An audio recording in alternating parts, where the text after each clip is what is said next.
where every decision you make is shaped by the culture, society, and politics of the world around you. Good morning, distinguished judges and everyone. Wala masakitahan doon na lang. As young people can promote peace in multicultural society nowadays if we promote activities for Tagal mo na nakamunandad. school. If you participate in the activities in school like this, we can promote equality and peace here if we include other people for example in the people. Yes, it is really important for them to be included in this as they are still human. We need to have equality so that they will feel included. Kasinsilyo kasi po. Oo. Nandito As sa young 500.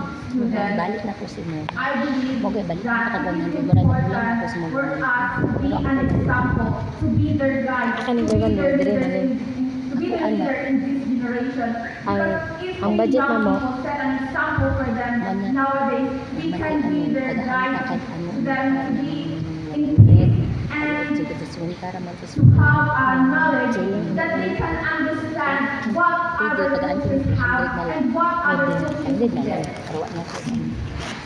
I witnessed some situations in my life in our school that many other people students there are being discriminated because they don't have the knowledge or the confidence to join in the event.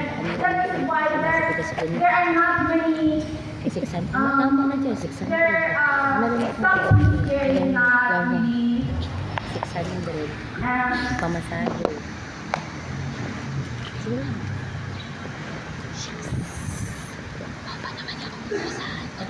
So, as young people can help other people to understand ourselves, our beliefs, our norms, our cultures, and the values that we share here in our local areas.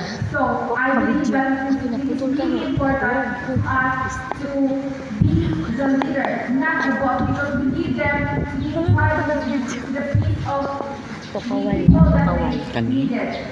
So in conclusion, understanding culture, society, and politics isn't just about gaining knowledge.